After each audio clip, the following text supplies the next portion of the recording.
সুরমাগাঙ্গর পরবারি শাহজালালের উত্তর সুরি, দেশ বিদেশে বেড়াগিরি, আমরা হকল সিলোডি, আমরা হকল সিলোডি। বলেন আমরা হকল সিলোডি, আমরা হকল সিলোডি। ঠিক কিনা বলেন? সিলেটের ওই কমলার বাগান, খাইলে জোড়ায় হকলার পরাণ। সিলেটের চা না খাইলে ভাই, সিলেটের চা না খাইলে ভাই, দিন কাটে না একটি, দিন কাটে না একটি। সুরমাগাঙ্গর পরবারি শাহজালালের উত্তর সুরি, দেশ বিদেশে বেড়াগিরি, আমরা হকল সিলোডি, আমরা হকল সিলোডি। বলেন না সবাই আমরা হকল সিলোডি, আমরা হকল সিলোডি। ঠিক কিনা? সৌদি আরব, আবু ধাবি, লন্ডন, কুয়েত, কাতার যাবি। বলেন না সবাই সৌদি আরব, আবু ধাবি, লন্ডন, কুয়েত, কাতার যাবি। আমেরিকাতে গেলেও যে ভাই পাইবেন খালি সিলোডি, পাইবেন খালি সিলোডি। সুরমাগাঙ্গর পরবারি শাহজালালের উত্তর সুরি, দেশ বিদেশে বেড়াগিরি, আমরা হকল সিলোডি, আমরা হকল সিলোডি। সবাই একসাথে আমরা হকল সিলোডি, আমরা হকল সিলোডি। ঠিক কিনা বলেন? সিলেটের মানুষ যেমন শিক্ষিত তেমন তারা ভদ্রও বটে। এবং খুব খেয়াল করবেন, সিলেটের মানুষ যখন ইংরেজি ভাষায় কথা বলে, তারা কি আদৌ বাংলাদেশে জন্ম নিয়েছে না আমেরিকাতে জন্ম নিয়েছে বোঝাই মুশকিল হয়ে যায়। ঠিক কিনা বল? আমার কাছে এখনো মনে আছে, একবার আমি এই যে সোনামণি, আওয়াজ করা যাবে না, নতুন নতুন এসেছে মনে হয়, বোঝে না, একটু আওয়াজ কম করতে হবে। হ্যাঁ, এটা সিলেটের বদনাম হবে। আমার কাছে কয়েকবার আমেরিকা থেকে, লন্ডন থেকে কল এসেছে, সিলেটের ভাইয়েরা কল দিয়েছে। তো আমি দেখলাম যে যারাই কল দেয় খালি ইংরেজি বলে, বাংলা খুবই কম বলে। তা আমি খুব খেয়াল করেছি, সিলেটের মানুষ যেমন তারা শিক্ষিত, তেমন তারা মার্জিত, তেমন তারা ভদ্র ঘরের সন্তান। ঠিক কিনা বলে? পাশাপাশি আপনি যদি নিজেকে প্রকৃতির মাঝে হারিয়ে ফেলতে চান, যদি আপনি প্রকৃতির আসল স্বাদ গ্রহণ করতে চান, আমি বলবো আপনাকে সিলেটের চা বাগানের মতো বেস্ট প্লেস বাংলাদেশের সেকেন্ড কোথাও আপনি খুঁজে পাবেন না যুবক ভাই। এবং সিলেটের যেই সবুজ বাগান আর এই যে গাছপালা দেখলে আমাদের কলিজারা শান্ত হয়ে যায় যুবক ভাইরা। ঠিক কিনা বলে? সর্বশেষ কথা হলো, সিলেটের মাটি কোনো সাধারণ মাটি নয়, এটা শাহজালালের মাটি। আল্লাহ সিলেটের প্রত্যেকটা যুবক ভাইকে, মুরব্বী আব্বা জানকে কবুল এবং মঞ্জুর করুক। পড়েন সবাই আমিন। সিলেটের মেয়েরা যেমন সুন্দর, যুবকরাও দেখতে খুব সুন্দর, মাশাআল্লাহ। সবার চেহারা আমার চোখের সামনে ভাসতেছে। আমি সবার জন্য দোয়া করি, আল্লাহ সবাইকে দিনদার নেককার বউ দিয়ে দিক। পড়েন সবাই আমিন। যারা আমিন খাও নাই তারা কেউ বউ পাওয়া নাই। আবার বলেন সবাই জবান খুলে আমিন। আমার মনে হয় যুবকদের জীবনের সবচেয়ে বড় কষ্টই হচ্ছে বউ নাই, সিঙ্গেল আমরা। আর আব্বারা কেন যেন বোঝে না, বিয়ের যে বয়স হয়ে গেছে বোঝে না, বোঝে না। আমার মনে হয় যুবকদের চরিত্র কম্বল দিয়ে ঠিক করা যাবে না, ল্যাব দিয়ে ঠিক করা যাবে না, একমাত্র বউ দিয়ে যুবকদের চরিত্র ঠিক হবে। আল্লাহ আব্বা জানদেরকে বোঝার তৌফিক দান করুন। পড়েন সবাই আমিন। আর সিলেটি প্রত্যেকটা যুবককে বলবো, বাবুরা, যদি জীবনে ভালো কিছু করতে চাও, আব্বা আম্মার মুখকে উজ্জ্বল করতে চাও, টাকা পয়সা কামাই না করলে দুনিয়ার কোথাও তুমি দাম খুঁজে পাবা না। যদি মনে হয় লন্ডন গেলে বড়লোক হবো, লন্ডন যাও। যদি মনে হয় আমেরিকা গেলে ভালো হবে, আমেরিকা যাও।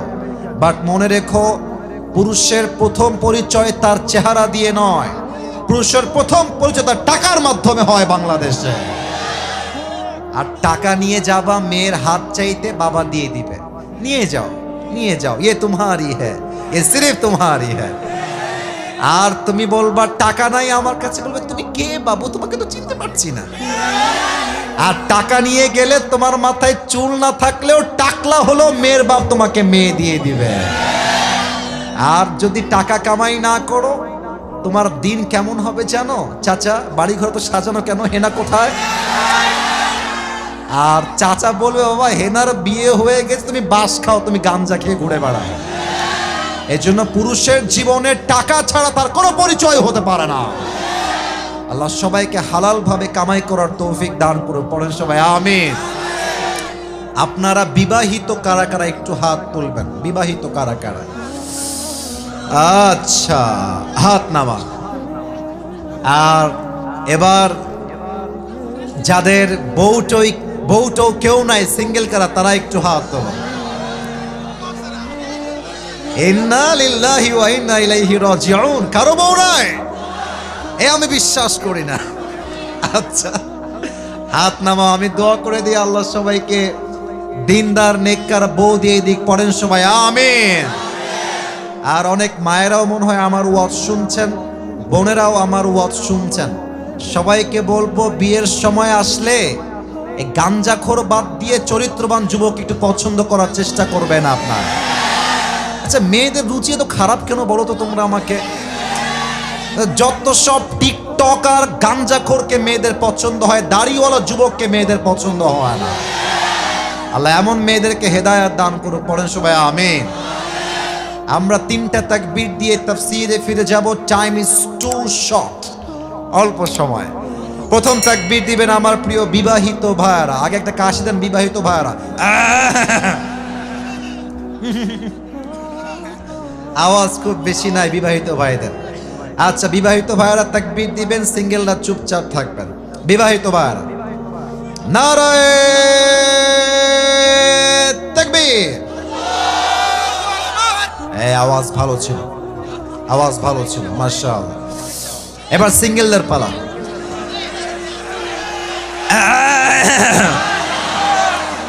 আমি বিবাহিত দল থেকে বের হয়ে গেলাম, আমার স্যাররা বামে আছেন ডানে আছেন, ওনারাই নাম্বার দিবে আজকে কারা জিতে যাচ্ছে। সিঙ্গেল ভাইরা আমার সঙ্গে তাকবীর দাও, দেখবো আজকে কাদের গায়ের জোর আসলে কত বেশি। সিঙ্গেল ভাইরা নারায়ে তাকবীর। বিবাহিত ভাইরা আমাকে মাফ করে দিয়েন, সিঙ্গেলরাই জিতে গেছে। আচ্ছা এবার সবাই মিলে একটা তাকবীর দিবেন, এমন জোরে তাকবীর দিবেন সিলেটের মানুষ তাকবীরের ঠেলায় আসিফ হুজুর স্টেজ ভেঙে উল্টে নিচের দিকে পড়ে যাবে, ঠিক আছে? সবাই একটা কাশি দেন। দেখা যাক কত জোরে আপনারা তাকবীর দিতে পারেন আজকের মাহফিলে। নারায়ে তাকবীর। আল কোরআনের আলো। আমার সামনে একটাও কাপুরুষের বাচ্চা নয়, সব বীর পুরুষের বাচ্চাগুলো আমার সামনে বসে আছে।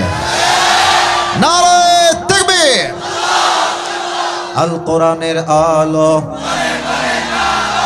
আল হাদিসের আলো, কোরআন হাদিস যেখানে, আলেম ওলামা যেখানে, সিলেটবাসী যেখানে, আল্লাহ রাব্বুল আলামিন যেন কবুল করে, পড়েন সবাই জবান খুলে আমিন। আজ আমরা কোরআন থেকে যে সূরার তাফসীর পেশ করব in a very short time, সেই সূরাটার নাম হলো সূরাতুদ দুহা। বলেন সবাই সূরাটার নাম। বামে আওয়াজ হচ্ছে, আওয়াজ করা যাবে না। সূরাটার নাম হচ্ছে সূরাতুদ দুহা। বলেন সবাই সূরাটার নাম কি সিলেটের ভাইরা? দুহা। আমার পুরো আলোচনাটাই হবে সূরাতুদ দুহার থেকে। আমি আশা রাখবো কোনো যুবক কিংবা কোনো মুরব্বী কিংবা কোনো মা বা বোন তার কান এবং দিল মাহফিলের মাঠ থেকে বাহিরে যাওয়া যাবে না। তবে একটা কথা গ্যারান্টি দিয়ে বলতে পারবো, আচ্ছা বলেন তো আপনাদের মনে সবার দুঃখ কষ্ট আছে না নাই? আরে কথা কন, আছে না নাই? আজকে এই সূরার তাফসীর যে শুনবে শেষ পর্যন্ত, from beginning to the last, আমি আসিফ হুজুর এতটুকু সিলেটের মাটিতে ইনশিওর করে বলতে চাই, সূরাতুদ দুহা আপনার মনের সমস্ত হতাশা, সমস্ত কষ্ট, সমস্ত দুঃখ নিমিষেই দূর করে দিবে। কোন সবাই সুবহানাল্লাহ। আসুন আমরা সূরা সম্পর্কে বেসিক কিছু নলেজ আগে নিয়ে নেই। এই সূরাটা আছে 30 নম্বর পারায়। বলেন সবাই কত নম্বর পারা? এই সূরাটার আয়াত সংখ্যা হচ্ছে 11টা। বলেন সবাই কয়টা? না, এটা সিলেটের সাউন্ড হইল না। বলেন সবাই কয়টা? এই সূরাটা এমন একটি সূরা যে সূরাটা মাদানী চ্যাপ্টারে নাজিল হয় নাই, বরং এই সূরাকে মাক্কি জীবনে নাজিল করেছে একজন। আওয়াজ দিয়ে বলেন সবাই, তিনি কে? আমি আসিফ আজকে লম্বা কোনো সময় নিয়ে তাফসীর করতে পারবো না। In a very shortcut way আমি কিছু কথা বলছি, খুব ভালো করে কোট করে নিবেন, মাথায় বসায় নিবেন, অন্তরে বসায় দিবেন। এই সূরা দোহা প্রত্যেকটা যুবককে আজকে শিখিয়ে দিবে, কষ্টের সময় ভেঙে পড়লে চলবে না। কষ্টের সময় মাজার হারকে শক্ত করে আর 10 ধাপ সামনে এগিয়ে যাওয়া লাগবে। এই সূরা প্রত্যেকটা যুবককে আজকে শিখিয়ে দিবে, একটা মেয়ে ছাড়লে কি হবে। দুনিয়াতে একটাই পুরী নাই, আরো কয়েক লক্ষ সুন্দরী মেয়ে বাংলার মাটিতে আছে। এই সূরা দোহা তোমাকে শিখাই দিবে, whatever you have lost in your past, that was nothing. Allah will give you something that will definitely make yourself happy. যা হারিয়েছো ওইটা পারফেক্ট ছিল না, আরে যে চলে গেছে সে তো আমার হওয়ার যোগ্যতাই তার ছিল না। আর যেইটা আমার নেক্সট আমার কপালে আছে ওইটা আমার জন্য better, perfect and best option. ঠিক কিনা বলেন? This is the lesson of সূরাতুদ দুহা। আসুন আমরা সূরা দুহাকে মোট 3টা ভাগ করব। Look at my 3 fingers. 3টা আঙ্গুল দেখবেন আর জবান দিয়ে উত্তর দিবেন সিলেটের ভাইরা। সূরা দুহাকে আমরা কয়টা ভাগে তাফসীর করব? একটু আস্তে হয়ে গেল, বলেন সবাই কয়টা? আসুন এই সূরার আয়াত সংখ্যা আমরা আরেকবার শুনে নেই। আয়াত সংখ্যা হচ্ছে মোট 11টা। বলেন সবাই কয়টা? যে কোনো সূরার তাফসীর করতে গেলে first you have to know about the background. When Allah subhanahu wa ta'ala has revealed this surah and why Allah subhanahu wa ta'ala has revealed this surah. এই সূরা কখন নাজিল হয়েছে, কোন প্রেক্ষাপটে নাজিল হয়েছে এবং কেন নাজিল হয়েছে, এটা না জানলে সূরার সেন্ট্রিক্যাল যে ম্যাটারটা আছে, সেন্ট্রাল থিম যেটা আছে, সাবজেক্ট ম্যাটার যেটা, মূল আলোচ্য বিষয় যেটা, এটা আপনার বুঝে আসবে না। ঠিক কিনা বলেন? আসুন আগে আমরা প্রথম 2টা আয়াতের তেলাওয়াত করি, তারপরে শানে নুজুল বলব। আল্লাহ রাব্বুল আলামিন বলছেন, ওয়াদ-দুহা ওয়াল-লাইলি ইযা সাজা। প্রথম 2টা আয়াতে আল্লাহ তাআলা কসম করেছেন। প্রথম কসম আলোর শপথ, দিনের আলোর শপথ, সূর্যের কিরণের শপথ।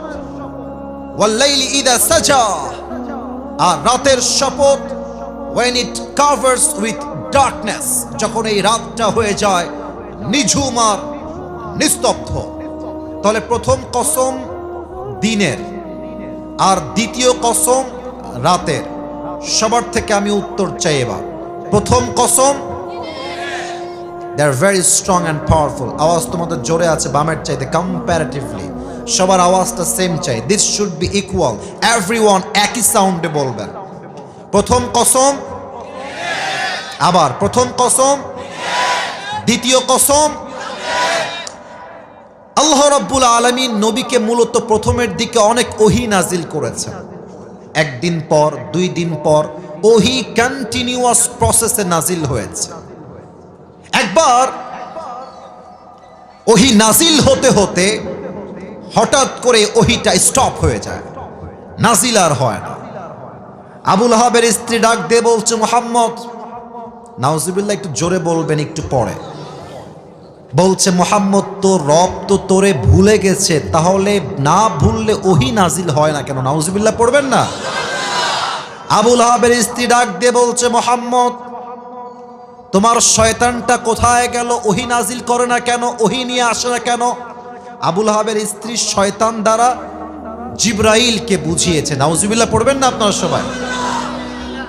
এই কথা শুনে নবী করিম সাল্লাল্লাহু আলাইহি ওয়াসাল্লাম খুব হতাশ হলেন, খুব কষ্ট পেলেন যে আল্লাহ কি আমার উপরে নারাজ হয়ে গেল? আল্লাহ কি আমার উপরে অসন্তুষ্ট হয়ে গেল? ওহী নাজিল হয় না কেন? আল্লাহ রাব্বুল আলামিন নবীর সমস্ত কষ্টকে দূর করতে তৎক্ষণাৎ সূরা দোহাটা আরশে আজিম থেকে জিবরাইলের মাধ্যমে নাজিল করে দিলেন। কোন সবাই সুবহানাল্লাহ। তবে ব্যাখ্যাটা এখনো শেষ হয় নাই, মিলাই দিচ্ছি। আমি তোমাদের ডানে কয়েকজনকে বলবো, লোক উঠুক বসুক, ক্যামেরা অন থাকুক অফ থাকুক, তোমরা কথা বলবা না। আমি কিন্তু খেয়াল করে তোমাদেরকে ধমক দেই না, কারণ আমি ধমক দেওয়ার জন্য এই মাহফিলে অ্যাটেন্ড করি নাই।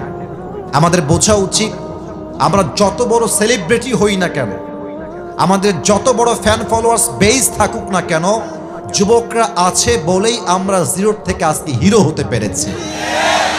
অতএব ওদেরকে মাইনাস করে ইনসাল্ট করে কথা বলা, এটা কোনো ভালো ব্যক্তিত্বের পরিচয় হবে না। তোমাদের পায়ে আমার হাত, মেহেরবানি করে কোনো সাউন্ড করো না। আর এই যে যিনি মোবাইল ফোন লাগাচ্ছেন, এই যে টুপিওয়ালা ভাই যান, এটা ওদিকে হটান, ওদের সমস্যা হবে, ওইদিকে নিয়ে যান। ডানে, ওটা ডানে, না না না, ওইটার কোনো প্রয়োজন নাই, এমনি ক্যামেরা অনেকগুলো এখানে আছে, আপনি ওদিকে নিয়ে যান। আলোচনার মাঝে বিঘ্নতা ঘটাবেন না, যুবকদের কষ্ট দুই পরিমাণ ছাড় দিয়ে আমি কথা বলতে পারবো না। সবাই তাকবীর দেন, নারায়ে তাকবীর। আচ্ছা বলেন তো, এখন যে আমরা বসে আছি এটা কি দিন না রাত? তাফসীর বুঝতে হলে কথাগুলো বুঝে শুনে উত্তর দেওয়া লাগবে। দিন না রাত? রাত। ওয়াজআলনাল লাইলা লিবাসা ওয়াজআলনান নাহারা মাআশা। আল্লাহ রাব্বুল আলামিন রাতকে বানিয়েছেন শান্তির জন্য, দিনকে বানিয়েছেন কাজের জন্য। সারাদিন কাজ করে আপনি যদি রাতের বেলা ঘুম না দেন, সকালবেলা কাজের গতি হারায় ফেলবেন। কাজও করতে হবে, আরামও করতে হবে, কারণ যখন আপনি একটা ঘুম থেকে ওঠেন, আপনার গায়ের এনার্জি আবার কাম ব্যাক করে। যদি আপনি দিনেও কাজ করেন, রাতেও কাজ করেন, হয়তো 2 দিন কাজ করবেন, 3 দিন কাজ করবেন, 3 দিন পরে আপনাকে হারিকেন দেওয়ার খুঁজে পাওয়া যাবে না। কথা বুঝলে বুঝতে হবে, না বুঝলে বুঝতে হবে।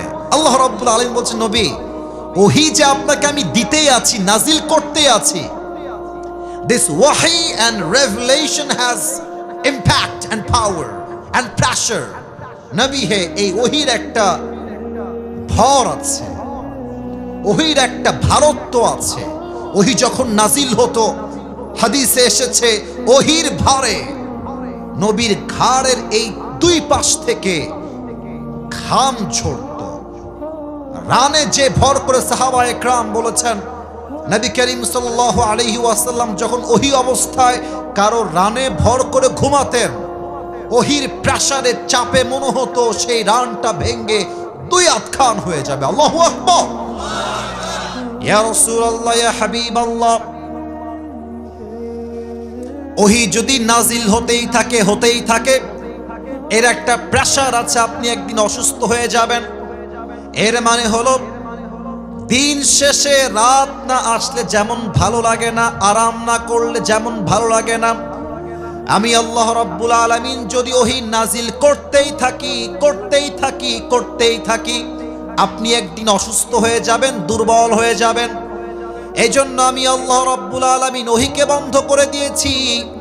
এর মানে এটা নয় যে আমি আল্লাহ নারাজ হয়েছি, বরং আমি আল্লাহ রাব্বুল আলামিন আপনার শান্তির জন্য সাময়িকভাবে ওহীকে বন্ধ করে দিয়েছি। কোন সবাই সুবহানাল্লাহ।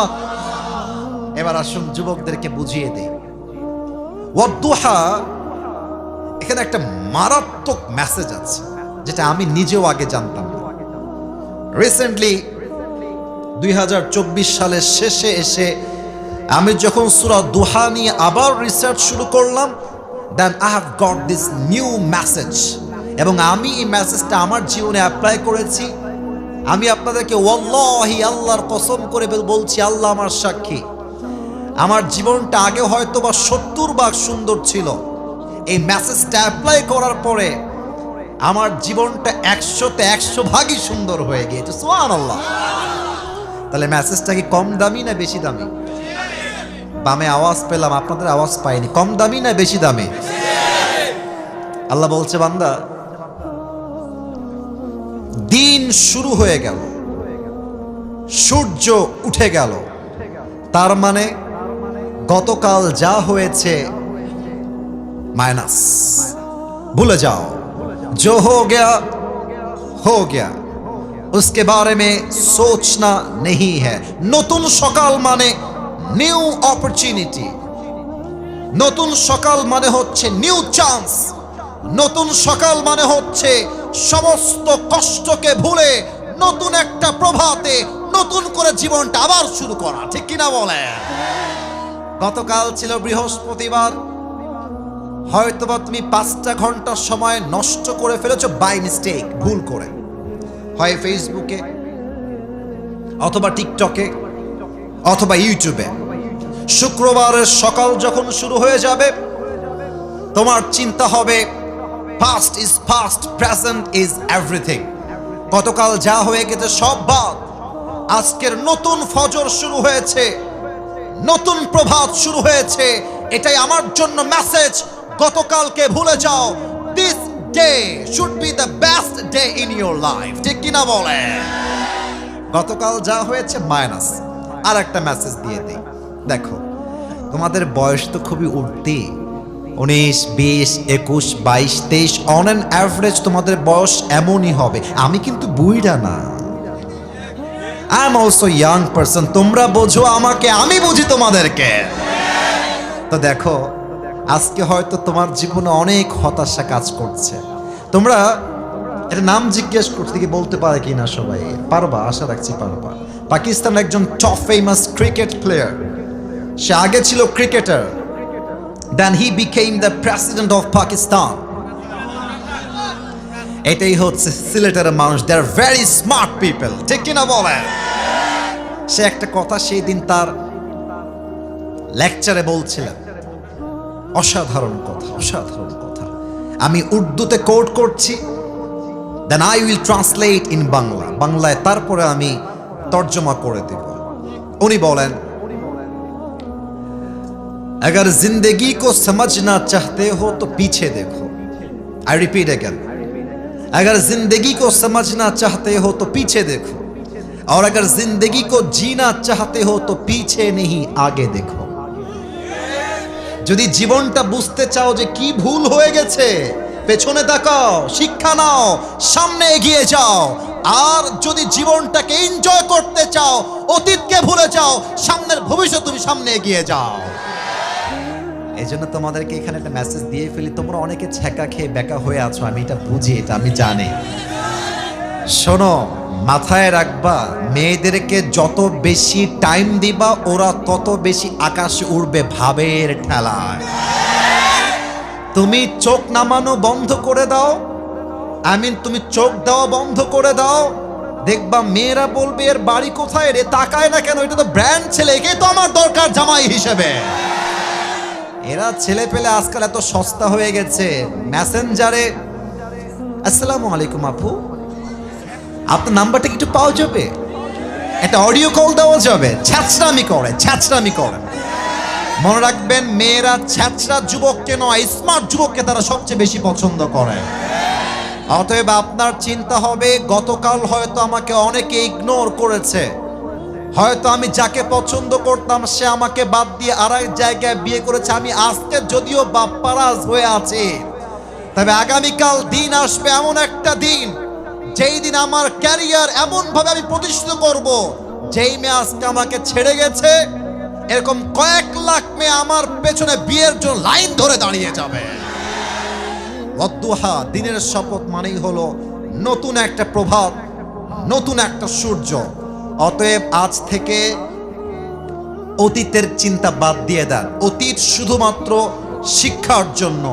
আগামীর ভবিষ্যৎ আমরা সবাই সুন্দর করতে চাই কি চাই না?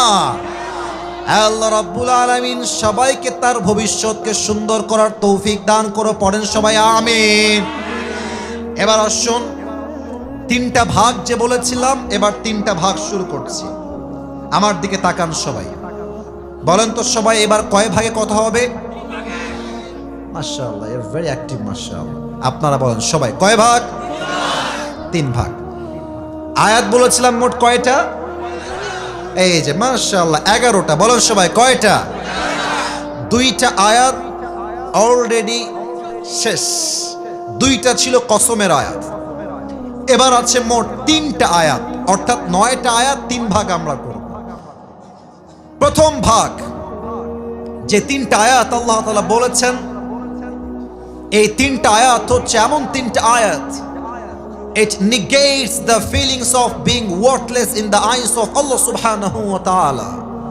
মাঝে মাঝে যে মনে হয় আল্লাহ মনে হয় আমারে ভালোবাসে না, আল্লাহ মনে হয় আমাকে 2 চোখের বিষ ভাবে, এই 3টা আয়াতের তর্জমা পড়লে আপনার হৃদয়ে আল্লাহ যে আপনাকে ভালোবাসে, আপনার আল্লাহর যে আপনার হাত ছাড়া নাই, আল্লাহ যে আপনার কলিজার থেকে বেশি ভালোবাসে, এই চিন্তা আপনার মাথায় ঢুকাই দিবে একজন। তিনি কে? একটা ভাগ। দুই নাম্বার ভাগে এমন 3টা আয়াত আল্লাহ তাআলা বলেছেন, এই 3টা আয়াত হচ্ছে এমন 3টা আয়াত, it negates the feelings of being worthless in the eyes of society. মাঝে মাঝে মনে হয় আমি পরীক্ষা দিলেই ফেল হয়ে যাই, আমি বিয়ের প্রস্তাব হলেই দিলেই রিজেক্ট হয়ে যায়, আমি চাকরি করতে গেলেই চাকরি হারায় যায়, ব্যবসা শুরু করলেই ব্যবসায় লস হয়ে যায়, আমি রাস্তায় চলতে গেলে উল্টে পড়ে যাই। আহা, আমি মনে হয় জীবনে কখনো সফল হতে পারবো না, আমি মনে হয় জীবনে যা চাই তা কখনো পাবো না। এই 3টা আয়াতে আপনার সমস্ত হতাশা দূর করে দিবে একজন। তিনি কে? আর বাকি হলো মোট 3টা আয়াত সর্বশেষ। 1 হচ্ছে 9, 2 হচ্ছে 10, লাস্ট হচ্ছে 11। এই 3টা আয়াত এমন 3টা আয়াত, এই 3টা আয়াত এমন কিছু আমল শিখিয়েছে, ওই আমলগুলো বান্দা যদি দুনিয়ার জমিনে করতে পারে, আমলগুলো দুনিয়ায় শুধু থাকবে না, এই আমলগুলো তাকে জান্নাত পর্যন্ত পৌঁছায় দিবে। কোন সবাই সুবহানাল্লাহ? শুনতে চাই, শুনতে চাই, জানতে চাই, চাই চাই চাই চাই চাই। আল্লাহ সবাইকে দোয়া করে যাওয়ার তৌফিক দান করুক। পড়েন সবাই আমিন। আসুন আমরা 3 ভাগের প্রথম ভাগে ঢুকে যাই। আল্লাহ রাব্বুল আলামিন বলছেন, মা ওয়াদাআকা রাব্বুকা ওয়া মা ক্বালা। এই আয়াতটা যে এত অসাধারণ আয়াত, একটা আয়াত আপনার জীবনের 80 ভাগ কষ্ট দূর করে দিবে। আল্লাহ বলছে, বান্দা মা ওয়াদাআকা রাব্বুকা ওয়া মা ক্বালা। এই বান্দা, তোর মা স্বার্থপর হতে পারে, তোর বাবা একটা সময় গিয়ে স্বার্থপর হতে পারে, তোর সবচেয়ে কাছের আপন বন্ধু ধোঁকাবাজ হতে পারে, তোর সবচেয়ে কাছের বউ তোকে হাত ছাড়তে পারে, তবে আল্লাহ রাব্বুল আলামিন কখনো স্বার্থপর ছিল না, আজও নেই, আগামীতেও হবে না। পৃথিবীর সবাই তোর হাত ছাড়লেও আল্লাহ তোর হাত কখনো ছাড়বে না। সুবহানাল্লাহ। মা ওয়াদাআকা রাব্বুকা ওয়া মা ক্বালা। আমার কাছে এটা আমি এর আগে একবার বলেছিলাম কোনো একটা মাহফিলে। আমি যখন ওয়াজ মাহফিল লাইনে প্রথম এসেছিলাম, এটা maybe it has been on an average 3 years, 3 বছর আগের কথা। তো আমার পিএস তো অনেক পরে আসছে, আমার ক্যারিয়ারে অনেক পরে আমার পিএস বা সহকারী হেল্পিং হ্যান্ড যাই বলেন। প্রথমে তো কল আমি নিজেই রিসিভ করতাম, নিজেই কথা বলতাম। তা আমি যখন প্রথম অনলাইনে আমার চেহারা আসা শুরু করলো, মানুষ আমার ওয়াজ দেখতে শুরু করলো, তো কিছু মিডিয়ার ভাইয়ারা আমার নাম্বারটা ফেসবুকে দিতেন, ইউটিউবে তারা দিতেন। মাঝে মাঝে অনেক প্রোগ্রামের কল আসতো, ভিন্ন কলও আসতো। একদিন আমি আসরের নামাজের পরে হয়তোবা বাসায় বসে আছি, সাডেনলি আমার ফোনে একটা কল আসলো। আমি ভাবলাম কে হবে, আমি রিসিভ করি, কথা বলি। প্রথমে কল ধরে সালাম দিলাম, দেখলাম একজন মেয়ে বা একজন মা